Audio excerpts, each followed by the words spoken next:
What is up, guys? Welcome back. This week, we are doing our first Run Disney question and answer.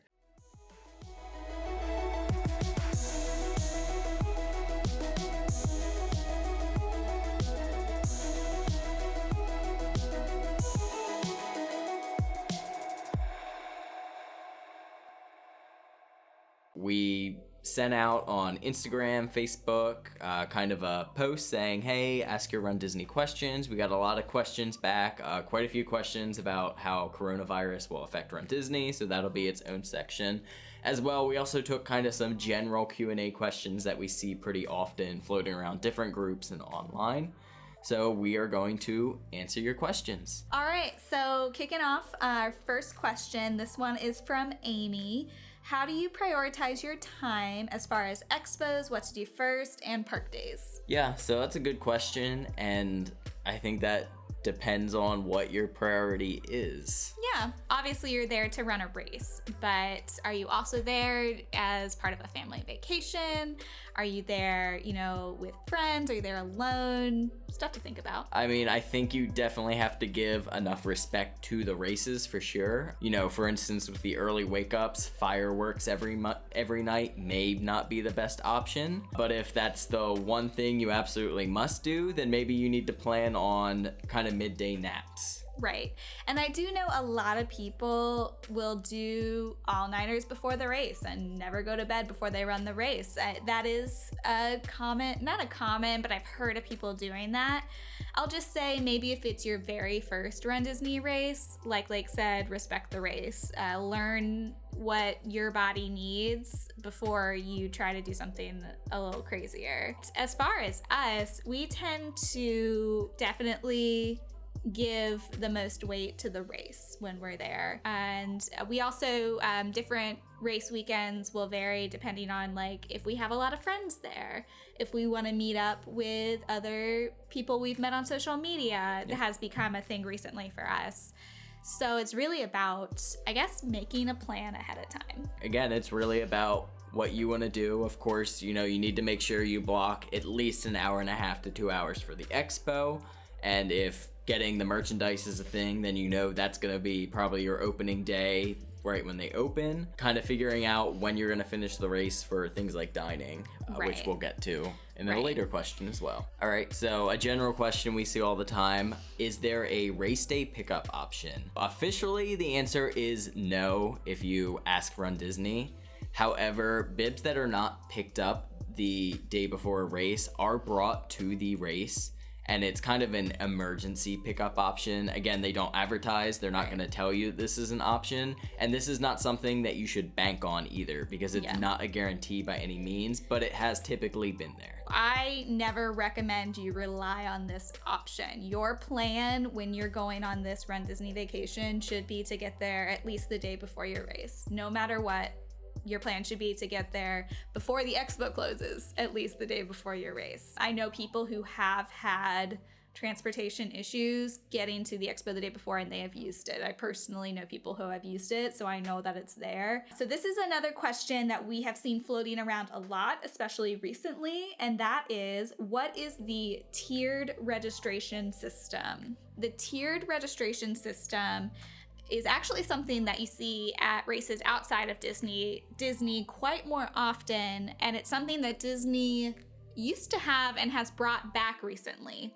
So what this is it is a tiered pricing level based on when you sign up for the race. They brought it back recently because races such as the Star Wars weekend weren't selling out very quickly compared to Princess. What it is your registration price will be cheaper the quicker you sign up.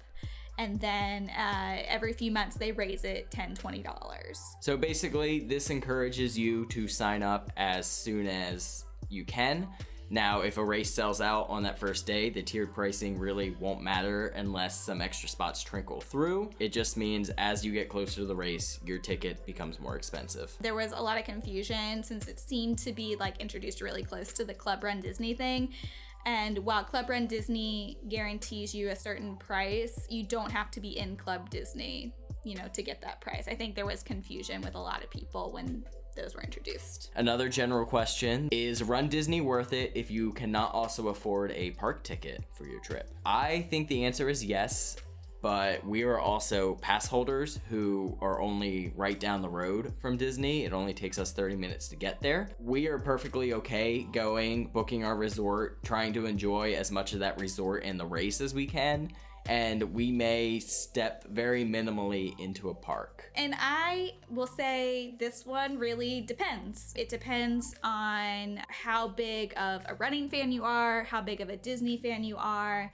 Is your trip gonna get a pall cast on it if you're so close to the parks and can't go in type thing? I will say when I was a kid and my dad ran his Disney half marathon, we went and we didn't go into the parks. And I was there as a kid who loved Disney and I still had a great time. So there's so much that you can do at Disney, not in the parks, especially if it's a shorter weekend type vacation. I think that you can still have a really fun time. Also, the races themselves and the activities surrounding those, the expo, post-race, finish line area, you can spend a lot of time there and have a lot of fun. And so I think you shouldn't completely write off Run Disney if you can't go into the parks. If you are looking for a race that may not make you make that compromise, look towards the Wine and Dine Half Marathon or Challenge because you get the after party ticket with that, which is a good option. Okay, next question is from Ann Lynn, and she's asking what our favorite post-race meal is. Is ours the same? Oh gosh, I don't know. What is yours? I will definitely have to go with Trails End. Trails End is a very good post-race meal, value-wise and food quality-wise, for sure. I also enjoyed eating at Tepanetto post-race. Again, you get a lot of food, and when you're really hungry, it just tastes so much better. True. Another general question, do I need to wear a costume for these races, and will I feel out of place if I don't wear a costume? Answer is no. I have never worn a costume. I've never even Disney bounded for a race. I don't have any desire to run 13.1 or 26.2 in something that's going to be uncomfortable. However, I have no reservations against anyone that will, and I know a lot of people who do, but it's certainly not what I'm into doing. Right, and I feel the same way. I'm there to run the race, and you're gonna feel uncomfortable just because the race is a long race. I don't want to add anything on top of that, but for a lot of people, it's a huge fun part of what they do. And there is a mix. You will not feel out of place either way you go, so you shouldn't feel pressure. So next question is, name a memory you have of your very first Run Disney race. My first Run Disney race was Princess, I believe 2016. I remember basically I had camped that first night in a tent, and I remember being cold. My favorite, or I guess clearest memory from my first Run Disney race, my very first race was a half marathon in January marathon weekend in 2013, I believe. My biggest memory, it was about mile 10 or 11. We were just outside of the Epcot area. And I just remember the moment when I realized that I was gonna finish, because until that point I was so worried of tripping, or just I had trained well. I knew I could do the distance training.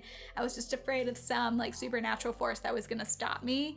And at that point I knew I was gonna finish, and I just always remember that feeling. Another general question is, what time should I make my breakfast or brunch reservations for after a race? And the answer to that one can be a little bit complex because it's going to depend on what time you think you're going to finish.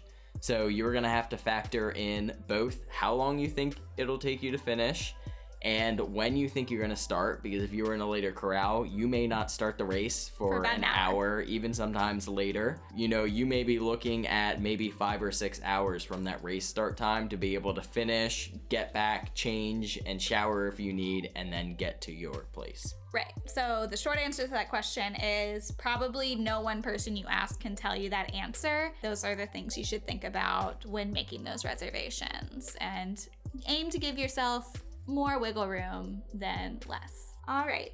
Next question is, do we have any ideas for the themes for the 2021 marathon weekend? And that's coming from Ann Lynn. So they released like their teaser artwork for the weekend now. It features many of your favorite characters, though it looks like Minnie has now been switched out with Chip and Dale. And Oswald is also not featured. And there is kind of a colorful painting theme to it as well. If you look at the colors on the back, they're kind of like paint strokes. Yeah, so it has a black background. It has the 4 park icons in white outlines. And then it has like strokes of very like primary bright colors on it. So it should be very interesting.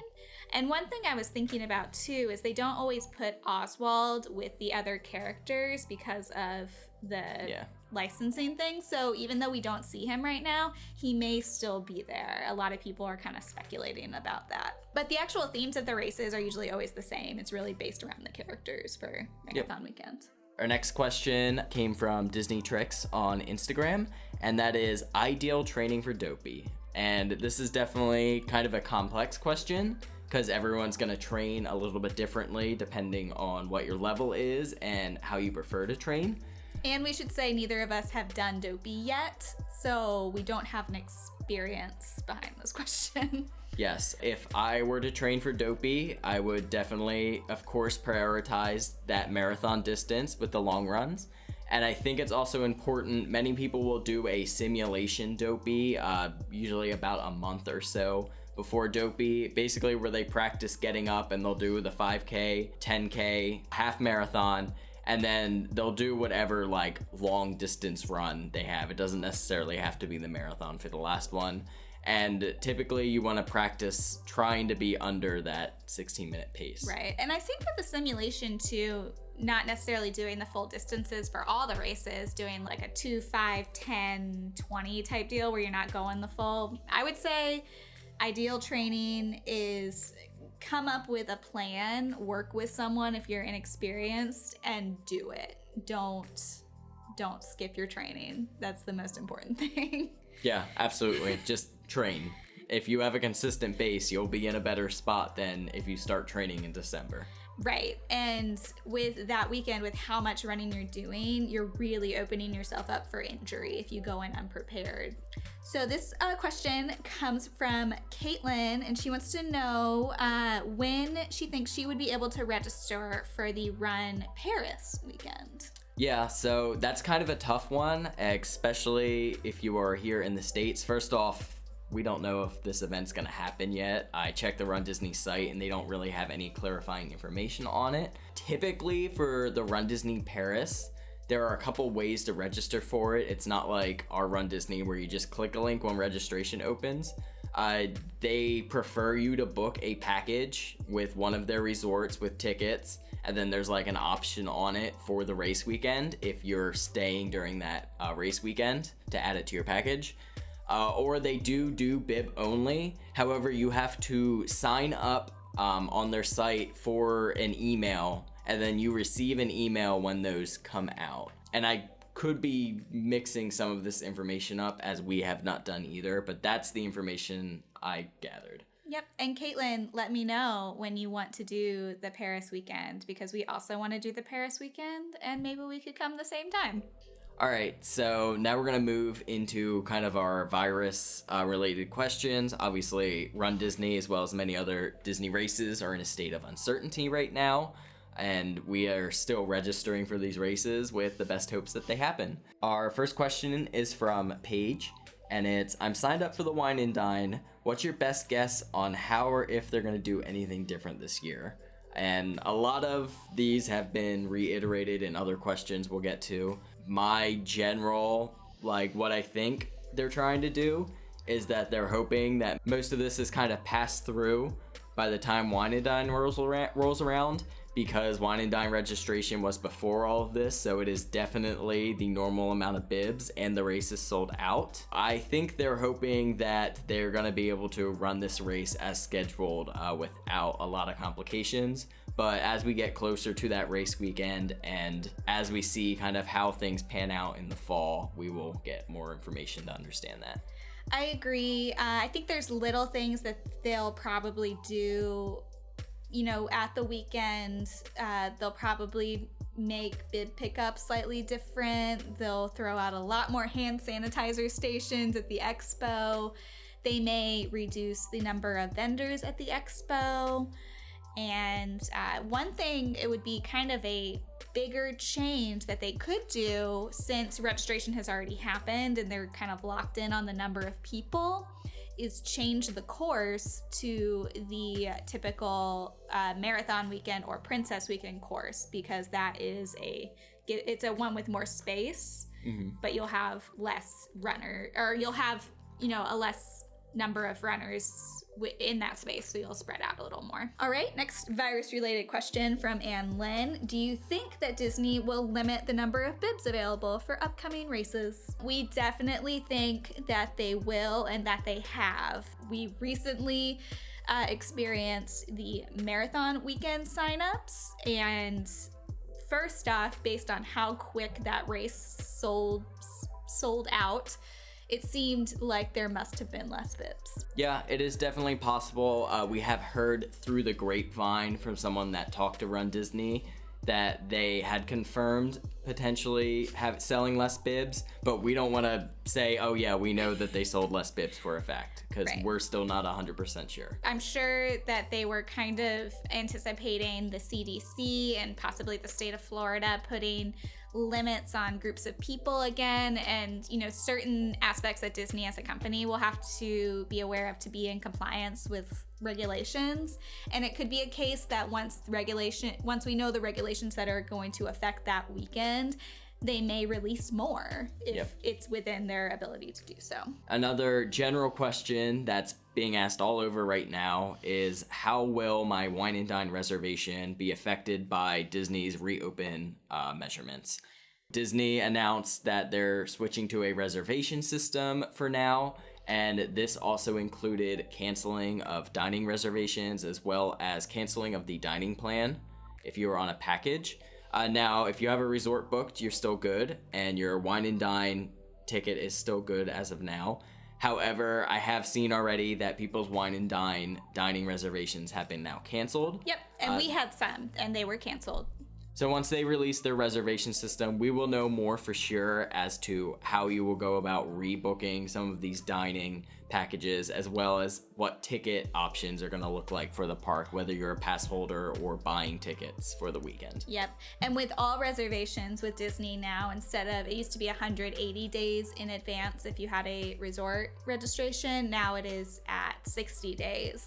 So, if you were planning on doing wine and dine and you had reservations, just make a note on your calendar 60 days out. Pay attention to what Disney releases as far as, their current status, and hopefully you can get back into those restaurants you wanted to be at. All right, next question. Why are races selling out quicker than they used to? Obviously, we just discussed how bibs may be limited for races like Marathon Weekend. However, we also saw a huge influx in wine and dine selling out almost instantly. We have a couple different reasons for that. First off, this is kind of just the wave of how Run Disney goes. Sometimes you have years where everything sells out one after the other, race after race. And then sometimes you have years where things just don't sell out. Now, wine and dine typically does sell out. That's not out of the ordinary. However, with the case of Marathon Weekend, again, there may be less bibs. As well, anyone who was signed up for Star Wars received a refund. And people who may have been signed up for other major marathons, such as Boston, New York, races that may be pushed out or canceled completely. Marathon Weekend was the first race weekend to kind of reopen their registrations. Yeah. So I think a lot of people were just looking to sign up for a race. And just in general, Run Disney only gets more and more popular every year. More and more people hear about it and decide that they want to try to do it. So it's just kind of how the world works. I'm hoping that they get enough demand that they'll add more events. Another question from Ann Lynn is, how do you feel corrals are going to be managed moving forward with social distancing? So some smaller races are starting to kind of open back up and plan to move forward with their races. A lot of them have things like 50-person corrals, even for smaller races that may have just been like a starting line and they said go. I don't think Run Disney is going to be able to implement something like that, at least not effectively, because if you have a race with 18,000 runners and you want to release 50 at a time, that would be 360 waves of runners, which could take several hours depending on how far they want to split that up. While they may try to split corrals into smaller groups, again, I think it's the ride out and hope we're over with this. Yeah. The other thing I thought that they may do is just put the suggestion out there that you have a mask with you, and not necessarily running with your mask, but while you're waiting to start, you could wear masks, which would, I think, help a little bit. I don't know. Depends on your stance on the science behind the masks. Do you think that Disney will change or extend proof of time for upcoming races with the cancellations of current races? So I definitely think it's possible, especially with marathon weekend. The proof of time currently for that is, I believe, October 20th. We have also seen on Run Disney's website that they are now in the process of developing an app that is going to connect to your wearable that you may be able to use for proof of time. Now, they haven't released any specifics. It's just an image of a watch, and it says like wearables may be activated such and such in the future. Coming soon. Yeah, so if you are someone that may be missing out on a proof of time, hopefully that comes out and that's a great option for you. It's possible that they extend proof of time for maybe even when Wine and Dine rolls by so that people know they can get a proof of time at that, but uncertain. Right. And the other thing that they could do potentially is let you go back a little bit further. Also, keep in mind, proof of time is not required. I see this question come up too. I want to throw it in there. You do not have to have a proof of time to do a Disney race. So now we have just a couple quick rapid fire questions. These are questions that can be answered basically in 1 or 2 words just from each of us. So And I will do my best to stick to 1 or 2 words. there we go. All right. Favorite Run Disney weekend? Wine and Dine. Wine and Dine. Favorite race shirt? It's probably the gray Wine and Dine shirt from the first weekend. I have a tie between the princess, the blue one with the Snow White emblem, and the Disneyland 60th anniversary with the diamond. Good answers. Favorite race medal? Mine is probably my marathon medal. I like that one a lot. Right back there. That's really special. Mine is probably the Diamond Disneyland medal. Also a great one. Favorite character or race stop on the course? The most recent one I can think of was the Racer Mickey that I saw during the Princess 10K. That one was pretty cool. I think my favorite memory, the one I remember the most that sticks out in my mind, is the first year that they brought in, I believe it was Darkwing Duck. Might have been Darkwing Duck and Tailspin. It was just very unexpected, and I really like that.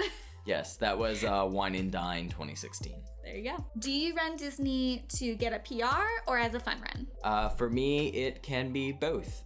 Typically, if I'm running a challenge, I will pick one race to run a little harder and one race to run for characters and run with my friends. Lately, I've been really trying to focus on improving my speed. So lately I've been doing PR, but I'm very slow and I enjoy it all the time. A must-stop character stop. None. I like seeing the characters. I do not like stopping. I think for me, it is anyone rare or anyone that pertains particularly to the theme of the race, especially, again, if it's a rare character in that genre. Yeah, you tend to stop if it's someone you haven't seen before. Yes. What is your favorite part to run through?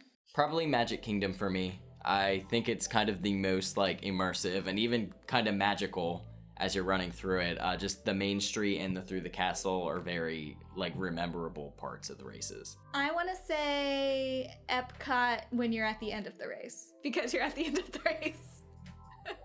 They're all really good though. I almost said Animal Kingdom. All right, guys. Well, that is all of our questions we had for now. If you guys have more questions that maybe didn't get answered, feel free to drop them in the comments. And if we get enough questions, we will go ahead and do this again somewhere down the line, maybe closer to a race weekend. Thank you guys so much for watching. If you like the video, make sure to like, subscribe, ring the bell, all of the YouTube-y stuff. And thanks again. See you guys. Bye.